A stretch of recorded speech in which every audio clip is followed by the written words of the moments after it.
I was polishing the silver when he said it. He didn't ask. He didn't hesitate. He didn't even look up from the roast beef that I had spent 3 hours preparing, the one that cost $48 at the butcher's because I still believe that Sunday dinner requires a certain standard of respect. He just pointed his fork at my left hand, at the diamond my husband placed there 40 years ago, and said, "It's just sitting there, Mom. We need the equity." The room went quiet. The grandfather clock in the hallway ticked, a steady, rhythmic sound that usually comforted me. But in that moment, it sounded like a countdown. I looked at my son, David.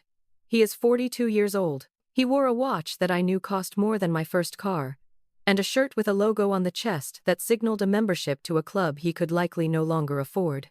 Beside him, his wife, Sheila, took a sip of the wine I had poured. She didn't look at me. She looked at the ring. Her eyes were hungry, not with admiration, but with calculation.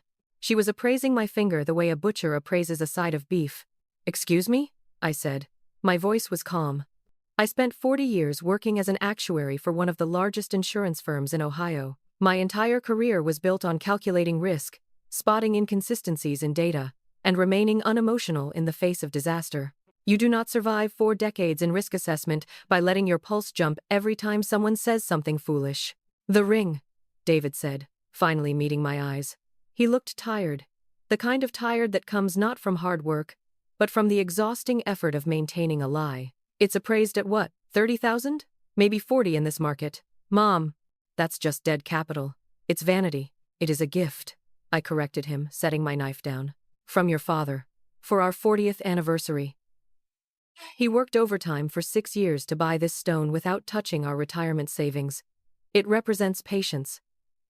Something you might be unfamiliar with." Sheila cleared her throat. It was a sharp, brittle sound.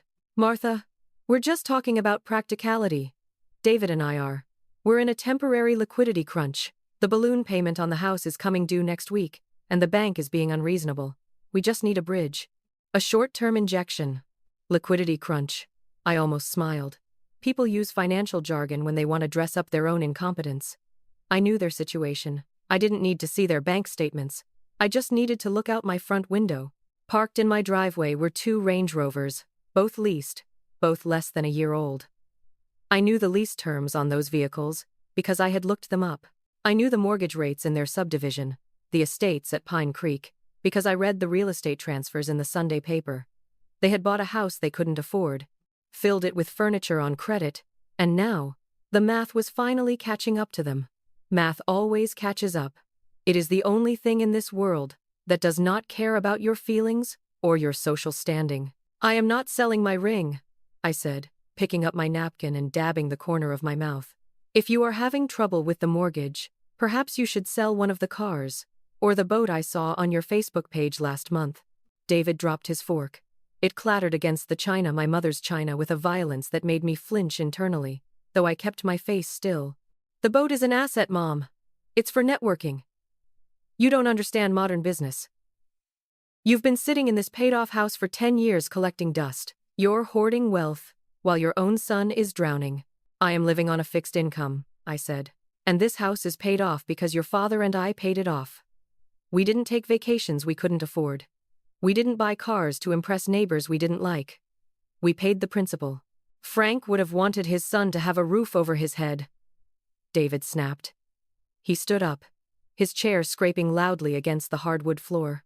"That was the mistake." He invoked Frank. I looked at David, really looked at him. I saw the little boy who used to cry when he scraped his knee, demanding I fix it immediately. I saw the teenager who crashed his first car and begged me not to tell his father, promising he'd pay for the repairs. He never did. And now, I saw a middle-aged man who still believed that his emergencies were my obligations. "Your father," I said, my voice dropping an octave, "would have been ashamed that you are asking your mother to pawn her wedding jewelry to pay for your mistakes. He bought this ring 3 months before he died.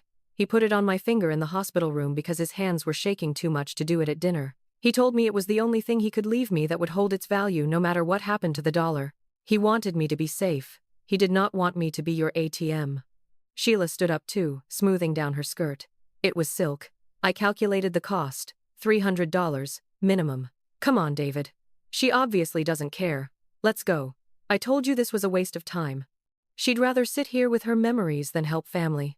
They left without clearing their plates. I heard the front door slam, followed by the aggressive revving of an engine. I sat at the head of the table for a long time, staring at the congealed gravy on David's plate. The silence in the house rushed back in to fill the space they had vacated. It was a heavy silence, but it was mine. I stood up and began to clear the table. I scraped the expensive roast beef into a Tupperware container I would make sandwiches for the week. I washed the china by hand, drying each piece carefully. Then, I went to the window. The street was empty. They were gone. But the unease remained. It settled in the pit of my stomach. A cold, hard knot. In my line of work, we called that a leading indicator. A sign that the volatility event hasn't passed. It has only just begun. The next day, Monday, was quiet. I spent the morning in my study, reviewing my own accounts. I am meticulous about my ledgers. Every penny in, every penny out. I checked the current price of gold and the market value of brilliant cut diamonds. David wasn't wrong about the appraisal. The ring was worth a significant amount. But he was wrong about the nature of the asset. It wasn't liquidity. It was security. On Tuesday afternoon, the phone rang. It was David. "Mom?" His voice was different. Softer. The anger was gone, replaced by a sheepish, almost boyish tone. It was the voice he used when he wanted to borrow the car in high school. "Look, I'm sorry about Sunday. I was stressed. Sheila and we're just under a lot of pressure. I shouldn't have raised my voice." I held the receiver tight. I wanted to believe him. Every mother wants to believe the apology. It is our greatest weakness. "I appreciate that. David, I want to make it up to you," he said. I was thinking. "Remember you mentioned the faucet in the guest bathroom was dripping? I'm in the neighborhood showing a house. I have my tool bag in the truck. Let me come by and fix it. 5 minutes. No charge." I hesitated. The actuary in me said, "Variable inconsistency. He never offers labor without an incentive." But the mother in me said, "He is trying to bridge the gap." "That would be fine," I said. "I'll put the kettle on." He arrived 20 minutes later. He didn't bring Sheila. He looked calmer, dressed in work slacks and a polo shirt. He hugged me at the door, and for a second, I let myself relax. He smelled like the cologne he's worn since college, and faintly of spearmint gum. "Coffee?" I offered. "Tea would be great, Mom. Earl Grey." "I have it." He walked into the kitchen, leaning against the counter while I filled the kettle. We talked about the weather, about the Cincinnati Reds, about everything except the mortgage and the ring. It was pleasant. It felt like the old days, before Sheila, before the debt, before the desperation. "The faucet," he said after finishing his tea. "I should check it before I get too comfortable." "It's the hot water handle," I said. "It sticks." "I'm on it." He picked up his tool bag and headed down the hallway. The guest bathroom is right next to my bedroom. I stayed in the kitchen, drying his mug. I listened. I heard the bathroom door open. I heard the clank of tools. Then, silence. Then, the sound of water running. It seemed normal. But then, I heard a floorboard creak. I know every sound this house makes. I know that the third step on the stairs groans when it rains. I know that the window in the living room rattles when a heavy truck drives by. And I know that the floorboard right in front of my dresser, the heavy oak dresser where I keep my jewelry box, gives a high-pitched whine when someone steps on it. I froze. The towel in my hand went still. Maybe he's looking for a towel, I told myself. Maybe he went into the wrong room by mistake. I waited. A moment later, I heard the toilet flush in the guest bathroom. And then David's heavy footsteps coming back down the hall. He walked into the kitchen, wiping his hands on his pants. "Fixed," he said, smiling. "Was just a loose washer. Tightened it right up." "Thank you, David." I watched his face. He looked flushed. His eyes were bright, a little too wide. He was bouncing slightly on the balls of his feet. Adrenaline. "Well, I gotta run," he said, checking his watch. "Sheila's waiting for me at the office. We have a meeting." "Of course," I said. "Thank you for stopping by." He hugged me again, but this time it felt different. It felt brief, transactional. He was out the door before I could even walk him to the porch. I locked the door behind him. I threw the deadbolt. Then I walked down the hallway. I didn't go to the guest bathroom. I went straight to my bedroom. The room looked exactly as I had left it. The bed was made. The pillows arranged in a perfect triangle. The curtains were drawn to keep the afternoon sun from fading the rug. I walked to the dresser. My jewelry box is a mahogany chest with a small brass latch. It wasn't locked. I rarely lock it because I live alone and I trust my locks on the doors. I opened the lid. There it was. The ring, sitting in the velvet slot in the center, right where I always kept it when I was cleaning or doing dishes. I let out a breath I didn't know I was holding. "You're paranoid, Martha," I chided myself. "He's your son. He's entitled and terrible with money. But he's not a thief." I reached out and picked up the ring. And my heart stopped. It was too light. It is a specific sensation, the weight of gold and diamond. Platinum, specifically, which Frank had insisted on because it was more durable than gold. It has a density to it, a heft that sits in the palm of your hand like a physical promise. This ring felt airy, hollow. I carried it to the window. I held it up to the light. It sparkled. It threw rainbows across the wall. To the untrained eye, it was perfect. But I do not have an untrained eye. I have the eyes of a woman who has stared at the same object every day for 4 decades. The setting was slightly different. The prongs holding the stone were thicker, clumsier. And the stone itself. Diamonds have a specific thermal conductivity. They feel cold to the touch, and they stay cold for a moment even against warm skin. They disperse heat. This stone felt room temperature. It felt like glass. I walked to the desk in the corner of the room, where I keep my reading glasses and my old tools. I opened the bottom drawer and took out the leather pouch containing my loupe, a 10x magnification lens I used to use when inspecting fine print on insurance riders, but which works just as well for jewelry. I put the loupe to my eye. I brought the ring into focus. A real diamond has imperfections. Inclusions. Tiny birthmarks of carbon that prove it came from the earth. Frank's diamond had a small feather inclusion near the girdle. We used to joke that it was the diamond's fingerprint. I looked at the stone through the glass. It was flawless. Perfectly clear. Sterile. I looked at the band. On the inside of my ring, there was an inscription. Frank and Martha. Forever. 1982. The engraving was worn down from 40 years of wear against my skin. I tilted this ring. The inside of the band was smooth, shiny, brand new. There was no inscription. I lowered the loupe. My hands began to shake. Not with fear, but with a cold, terrifying rage. It was a replica. A cheap, cubic zirconia replica.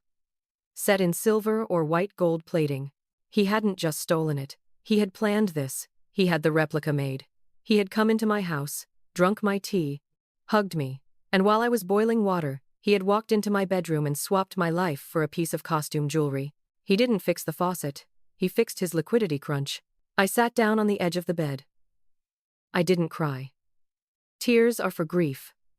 And this wasn't grief. This was a violation of contract. This was fraud. I closed my eyes and engaged the part of my brain that I had used every day from 9 to 5 for 40 years. The actuary. Variable. My son is a thief. Risk. If I confront him now, he will deny it. He will say I am senile. He will say I lost it. He will say I am imagining things. He will gaslight me until I doubt my own memory. Evidence. I have the fake ring. He has the real one. Time frame. He needs money immediately. The balloon payment is due. That means he will move the asset quickly. He won't sell it to a private collector. That takes too long. He won't sell it online. Too much paper trail. He needs cash. Today or tomorrow. He went to a pawn shop. Or a fence. I opened my eyes. The shaking in my hands stopped. I stood up and walked to the dresser. I placed the fake ring back in the velvet slot, exactly how he had left it. I walked out of the bedroom, down the hall, and into the kitchen. I saw the mug he had used, sitting in the sink. I didn't wash it. I picked it up by the handle, careful not to touch the rim or the body of the mug, and placed it inside a Ziploc bag. Fingerprints. DNA. Proof he was here. Then, I went to my study. I opened my desk drawer and pulled out a fresh, black ledger. I opened it to the first page. I took my favorite fountain pen, uncapped it, and wrote the date at the top of the page. Underneath, in my neat cursive script, I wrote, Entry 001, Theft of Property. Item, 3-carat platinum diamond ring, GIA, certified. Suspect, David Higgins. Value, $42,000. Appraisal dated 2021. Status, Recovery in progress. I looked at the phone. I could call him. I could scream. I could demand he bring it back.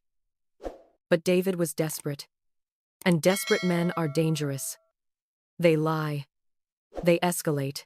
No, I wouldn't call him. Not yet. He thought he was dealing with his mother. He thought he was dealing with an old woman who polished silver and watched game shows and forgot where she put her glasses. He had forgotten who I really was. He had forgotten that I was the woman who audited the fraudulent claims of multi-million-dollar corporations and won. I wasn't going to just get the ring back. I was going to teach him the difference between a gift and a theft, and I was going to do it by the book. I closed the ledger. I sat in the silence of my paid-off house, the fake ring sitting in the other room like a landmine waiting to go off. Let him think he got away with it. Let him spend the night thinking he was smart. Tomorrow, I would go to the city. Tomorrow, the audit would begin. The next morning, I dressed not as a mother, but as a claimant. I wore my charcoal pantsuit, the one I used to wear for board meetings when I had to tell a room full of executives that their projections were optimistic to the point of fraud. I pinned my hair back tight. I wore comfortable shoes. Asset recovery is not a task for heels. I didn't take my car. My sedan is recognizable, and David, for all his incompetence, might have been paranoid enough to drive by my house to check on me. I took an Uber to the city center. I sat in the back, watching the suburbs dissolve into the gray, clustered storefronts of the downtown district. David is lazy. That was the variable I was banking on. A smart thief would have driven 2 towns over to sell a stolen diamond. A smart thief would have gone to a high-end estate jeweler who asks fewer questions for better pieces. But David needed money instantly, and he lacked the patience for a commute. He would have gone to the closest place that offered cash for gold within a 10-mile radius of my house. There were 3 such establishments. I had already mapped them out the night before. The first 2 were dead ends. At Quick Cash on Main, the clerk barely looked up from his phone and told me they didn't take loose stones, only jewelry. At Dayton Pawn, the owner was helpful but shook his head when I described the setting. Platinum antique? No, ma'am. Mostly getting smartwatches and tools these days. That left the third option. Gold and Loan on 4th Street. It was a narrow shop sandwiched between a bail bondsman and a vape store. The windows were barred. The sign was yellow neon, buzzing with a dying flicker. It smelled of stale tobacco and regret. I walked in. The bell above the door jingled a cheerful sound that felt wildly out of place. Behind the bulletproof glass sat a man who looked like he had been carved out of granite and cigarette smoke. He was bald, heavy-set, wearing a dress shirt with the sleeves rolled up to reveal faded tattoos. I approached the window. I put my purse on the counter. I adjusted my glasses. "Can I help you?" he asked. He didn't smile. He looked at my suit, my posture, and I saw the calculation in his eyes. He was trying to figure out if I was selling grandma's silver or if I was a health inspector. "I hope so," I said. My voice was pleasant, confused. The dotty old lady routine. "I'm looking for a ring. My son, well, he's a bit of a scatterbrain. I think he might have brought it here by mistake. He does get confused about which items go to storage and which go to, well, here." The man leaned back. "We get a lot of rings, lady. Unless you have a police report, I can't help you." "Oh, I don't want to involve the police," I said quickly. "He's a good boy. Just impulsive. It's a platinum band. Vintage, 3-carat diamond, brilliant cut. It has an inscription inside. Frank and Martha, forever. 1982. The man's eyes flickered. It was a micro-expression, lasting less than a second, but I saw it. His pupils dilated slightly. He stopped chewing his gum. He knew the ring. "Don't have it," he said. He looked down at his ledger. "Check the place down the street." I dropped the act. I straightened my spine. I took off my reading glasses and folded them deliberately. I let the dotty old lady vanish, and I let the senior risk assessor step forward. "Sir," I said. My voice was no longer pleasant. It was cold steel. "I spent 40 years in insurance fraud. I know what a lying face looks like. And yours is twitching. That ring is a custom platinum setting. It is GIA certified. If I walk out of here, I am not going to the place down the street. I am going to the precinct on 5th Avenue. I will file a report for grand larceny. I will provide them with the detailed appraisal I have in my safe." I leaned closer to the glass. "And when they come here with a warrant, they aren't just going to look for my ring. They are going to look at your entire inventory. They are going to check the serial numbers on those power tools behind you. They are going to audit your pawn slips. And I imagine, given the neighborhood, they will find more than just my husband's anniversary gift. The man went very still. The air conditioner hummed loudly in the silence. You're bluffing, he grunted. My son's name is David Higgins, I said. He was here 2 days ago. He drove a black Range Rover. He likely looked sweaty and desperate. Did he sign the slip? Or did you buy it off the books for cash? Because if it's off the books, that's a felony for you too. He stared at me for a long 10 seconds. Then, he swore softly under his breath. He reached under the counter and pulled out a small, clear plastic bag. He slapped it onto the metal turnstile. There it was, my ring. Even through the scratched plastic and the bulletproof glass, it caught the neon light with a fire that the cubic zirconia back on my dresser could never imitate. He pawned it, the man said, his voice gruff. Legal transaction. I got his ID, thumbprint, everything. Gave him $4,000 for it. 4,000? I felt a surge of nausea. The ring was insured for 42,000. David had sold his father's legacy for the price of a used Honda.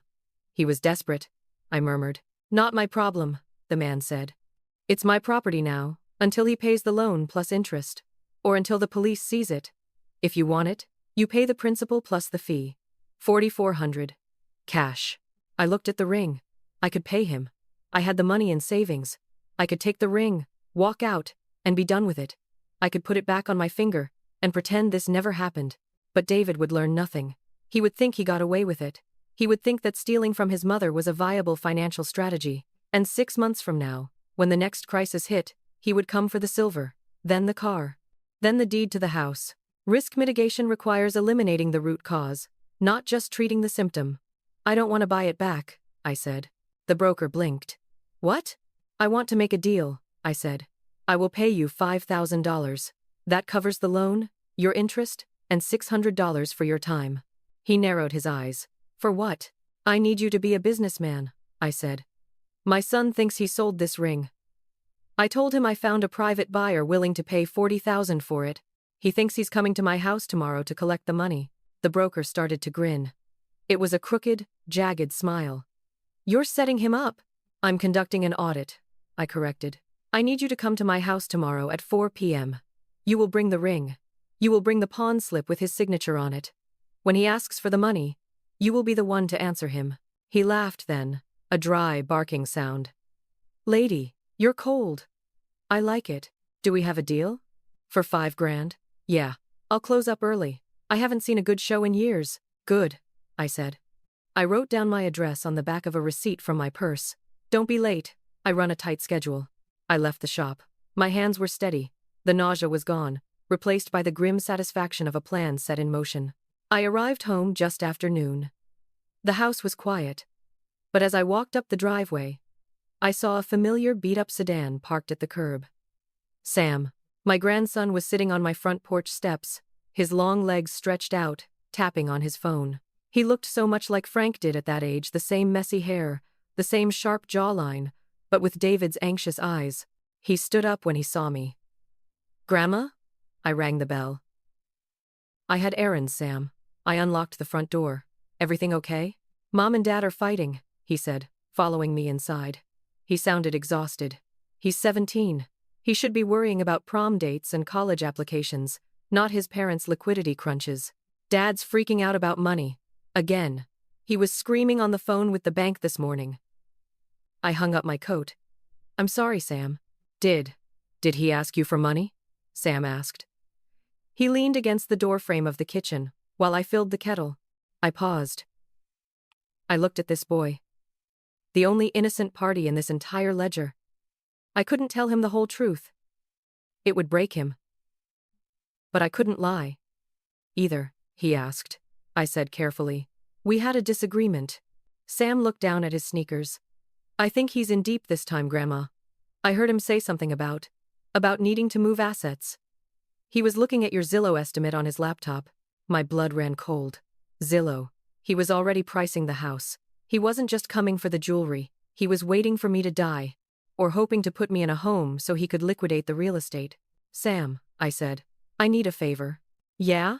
Anything. I need you to help me with some technology. I bought one of those cameras. The ones that connect to the phone. For security. A Ring camera? Or like, a nanny cam? An indoor one. For the living room. I've been reading about break-ins in the neighborhood. It would make me feel safer. Sam brightened. He liked being useful. He liked fixing things. Sure. Do you have it? I picked one up at Best Buy on the way back. I lied. I pulled the box from my tote bag. I had indeed stopped at the electronics store after the pawn shop. We spent the next hour setting it up. Sam was patient. He showed me how to download the app, how to sync it to the Wi-Fi. We placed the small black camera on the bookshelf, nestled between a copy of Great Expectations and a ceramic vase. It had a perfect view of the coffee table and the seating area. Look, Sam said, holding up my phone. See? It records sound and everything. It saves to the cloud. The cloud, I repeated. That means it's saved on the internet? Even if the camera is broken? Yeah, it's instant. Why? Just curious about the storage, I said. Thank you, Sam. You're a good boy. I made him a sandwich. We ate in the kitchen. I watched him eat. Thinking about how David used to sit in that same chair, eating the same ham and cheese, before the world turned him into someone I didn't recognize. I realized then that I wasn't just doing this for me. I was doing it for Sam. If David drained my assets, there would be nothing left for Sam's college. Nothing for his start in life. David would consume it all, the house, the savings, the legacy, and leave his son with nothing but debt and bad habits. Protecting the asset meant protecting the future. Sam left around 2. Call me if the Wi-Fi acts up, he said. I will. I waited until 3:30 p.m. Then, I sat in my favorite armchair, checked the angle of the camera on my phone one last time, and waited for the inevitable. The phone rang at 3:45 p.m. It was David. Mom? He sounded breathless. Panic is a distinct frequency. I just wanted to check on you. I'm fine, David. Listen, about the ring. I know you said no. I respect that. But the bank is giving us until tomorrow at 5. If we don't come up with something, they're going to foreclose. I don't know what to do. He was sobbing now. Or fake sobbing. It was hard to tell the difference anymore. David, I said. I kept my voice soft. Resigned. I've been thinking about what you said. About Frank. The crying stopped instantly. Yeah? You were right. He wouldn't want you to lose your home. He wouldn't want Sam to be uprooted. No. David breathed. No. He wouldn't. Mom? Are you saying? I made some calls, I said. I didn't want to go to a pawn shop. It felt cheap. But I remembered that Mrs. Gable down the street has a nephew who buys estate jewelry, a private collector. Okay? And? I showed him the appraisal papers. He's interested. He offered $42,000. Cash. Fast, close. I could hear David hyperventilating on the other end. 42? Mom, that's perfect. That covers the mortgage and the credit cards. When? When can he do it? He's coming tomorrow afternoon, I said. At 4 o'clock. He's bringing the money. I'll be there, David said. I'll come get the check. I'll handle the deposit. No, I said. He wants to hand the money to you directly, David. He knows I don't like keeping that much cash in the house. And I think you should be here. To say goodbye to the ring, since you were so concerned about the equity. I will be there, he promised. Thank you, Mom. You're saving us. You really are. I know, I said. I'll see you at 4. I hung up. I looked at the fake ring sitting on the coffee table. It caught the afternoon sun, sparkling with its hollow, glass brilliance. I'm saving one of us, I whispered to the empty room. I stood up and walked to the kitchen. I took the chicken out to thaw for tomorrow. I checked my ledger. I made a note of the call time and the content of the conversation. Then, I went to the hall closet and pulled out the file I kept for emergencies. I took out my will. I read it over. I took out a red pen and drew a single, clean line through the section labeled Primary Beneficiary, David Higgins.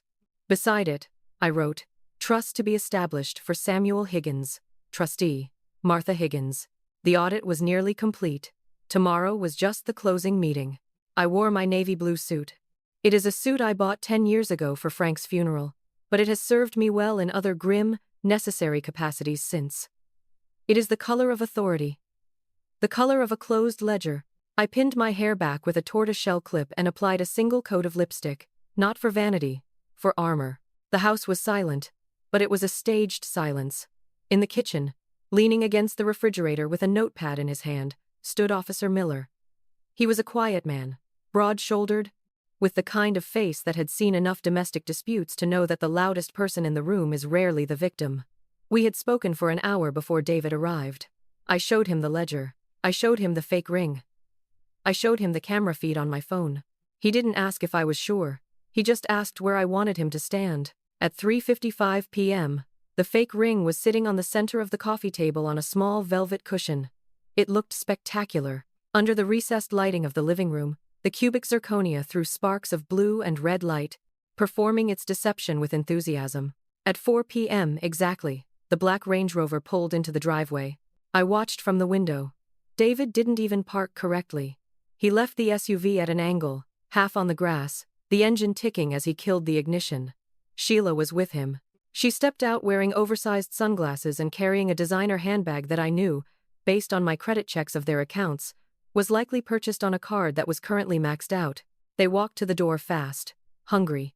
I opened it before they could knock. "Mom," David said, stepping inside without waiting for an invitation. He was sweating. "Is he here?" "The buyer." "He's running a few minutes late," I said calmly. "Come in, sit down." Sheila breezed past me, her eyes darting immediately to the coffee table. She saw the ring. She stopped, and for a second, I saw a flicker of confusion in her posture. She knew David had stolen it. She must have known. Seeing it back on the table, seemingly returned, must have thrown off her calculations. "I thought," she started, glancing at David. David looked at the ring, then at me. His face went pale, then flushed red. He was trying to process the impossible physics of the object. He knew he had sold the real one. He knew this had to be a trick, or a replacement, or— "Why is the ring out?" David asked, his voice tight. "I thought you said he was bringing the check." "He wants to inspect it one last time before the transfer," I said. "Standard due diligence." "Sit, David. You look terrible." He sat on the edge of the sofa, bouncing his leg. "We don't have time for inspections, Mom. The bank closes at 5. If I don't get that deposit in, liquidity takes time," I said, taking my seat in the high-backed armchair opposite them. "Tea." "No tea," Sheila snapped. She was vibrating with nerves. "Who is this guy? Is he legit? Does he have the 40 grand? 42, I corrected. "And yes, he is very legitimate." The doorbell rang. David jumped as if he'd been shocked. He stood up, smoothing his shirt, trying to arrange his face into something resembling a grieving son selling an heirloom, rather than a frantic debtor. "I'll get it," David said. "No," I said firmly. "My house, my door." I walked to the entryway. I checked the peephole, though I knew who stood there. I unlocked the deadbolt and pulled the door wide. The pawnbroker stood on my porch. He looked different outside his cage of bulletproof glass. He was wearing a leather jacket and holding a small metal briefcase. He looked rough, dangerous, and entirely out of place in my manicured subdivision. "Mrs. Higgins," he grunted. "Mr. Smith," I said, using the alias we agreed upon. "Please, come in." I led him into the living room. When David saw him, the blood didn't just drain from his face, it vanished. He made a sound, a small, strangled squeak in the back of his throat. He recognized the tattoos. He recognized the heavy, bald head. He recognized the man who had given him $4,000 in cash 48 hours ago. Sheila looked between them, confused. "This is the buyer? He looks like a—" "David," the pawnbroker said. He didn't smile. He walked over to the coffee table and set the metal briefcase down next to the fake ring. "Long time no see." David stepped back, knocking into the end table. I don't." "You know him?" Sheila accused, turning to David. "I believe they met on Tuesday," I said, crossing my legs. "At a establishment called Gold and Loan on 4th Street. David looked at me, his eyes wide, pleading. The gaslighting began instantly. "Mom, what are you talking about? I've never seen this guy before. You're confused. Is this a prank?" "Stop it, David," I said. My voice wasn't loud. It was just final. "The actuary is in the room." I reached into my pocket and pulled out the Ziploc bag containing the pawn slip the broker had given me yesterday. I placed it on the table, Exhibit A, I said. A pawn slip, dated October 24th. Item: platinum diamond ring. Seller: David Higgins. Signature: yours. Thumbprint: yours. David stared at the slip. He couldn't speak. Exhibit B, I continued, pointing to the glittering ring on the velvet cushion. That object on the table. You swapped it on Tuesday while I was making tea. You replaced a $40,000 asset with a $60 piece of glass and cubic zirconia. No! David shouted, the panic finally breaking through. That's a lie! You gave it to me! You told me to clean it! You said I could sell it if I needed to! He looked at the pawnbroker. Tell her. Tell her she gave it to me! The pawnbroker laughed. It was a dry, ugly sound. He opened his briefcase. Inside, resting on dark foam, was the real ring. The platinum was duller than the fake, the diamond less frantic in its sparkle, but infinitely deeper. It held the light. It didn't just reflect it. She didn't give you nothing, kid, the pawnbroker said. You came in sweating like a pig, looking over your shoulder every 5 seconds. Said your mom died, and you inherited it. Sheila gasped. She turned on David. You said she gave it to you! You told me she agreed to help. She's senile, David screamed, pointing a trembling finger at me. She's losing it. She forgot. I didn't steal anything. She's trying to frame me because she hates Sheila. I stood up. I do not hate Sheila, I said coldly. I find her financially illiterate and grasping, but I do not hate her. You, however, you are a disappointment. I'm your son. You are a thief, I said, and you are not very good at it. I looked toward the kitchen. Officer? Officer Miller stepped into the doorway. He hadn't drawn his weapon, but his hand was resting near his belt.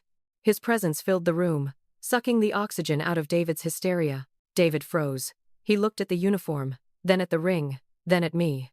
Mrs. Higgins has filed a report for grand larceny and elder financial abuse, Officer Miller said. His voice was bored, professional. We have the physical evidence. We have the pawnshop records. And, he pointed to the bookshelf, we have the recording of this conversation from that camera right there. David spun around. He saw the small black lens blinking between the books. Mom, he whispered. It was a broken sound. Mom, please. It's the bank. They're going to take the house. They're going to take everything. They are, I agreed. And that is a consequence of your arithmetic, not mine. I can't go to jail, he begged. Tears were streaming down his face now. Real tears. The tears of a child who realizes the timeout corner is real. Sam. What about Sam? Sam is the reason I am doing this, I said. I have updated my will. The trust is now in his name. You will not touch a penny of his future to pay for your past. Officer Miller moved forward. David Higgins, put your hands behind your back. The sound of handcuffs clicking is a cold, mechanical sound. It is the sound of a ledger closing. Sheila started screaming then. Not for David. For herself. I didn't know. I didn't take it. He told me she gave it to him. You can't arrest me. We'll take your statement downtown, ma'am, Officer Miller said. I watched as my son was led out of the house he grew up in. He looked back at me at the door, his eyes red, expecting me to crumble, expecting me to be the mother who fixes the scraped knee. I didn't crumble. I stood straight, hands clasped in front of me. I looked at him with the same expression I used to wear when I denied a fraudulent claim. Goodbye, David, I said. The door closed. The silence returned. This time, it wasn't heavy. It was clean. The pawnbroker was still standing by the coffee table. He looked impressed. That was cold, he said. That was necessary, I replied. I reached into my purse and took out the envelope containing $5,000 in cash. I handed it to him. Our agreement. He counted it quickly, nodded, and handed me the real ring. He took the fake one from the velvet cushion and tossed it in the air, catching it. Mind if I keep the souvenir? Take it, I said. It has no value. He left. I was alone. I walked to the window and watched the police cruiser pull away, the red and blue lights reflecting off the neighbors' windows. The black Range Rover sat in the driveway, abandoned, a monument to debt. I looked down at the ring in my hand. It was cold. Heavy. I put it on my finger. It slid over the knuckle and settled into the groove it had worn into my skin over 40 years. It fit perfectly. David had looked at this ring and seen $40,000. He saw equity. He saw a bailout. He never understood that some things aren't assets to be leveraged. They are anchors. I walked into the kitchen and turned the kettle on. I would have tea. Then I would call Sam and tell him that his tuition was safe. The audit was finished. The books were balanced.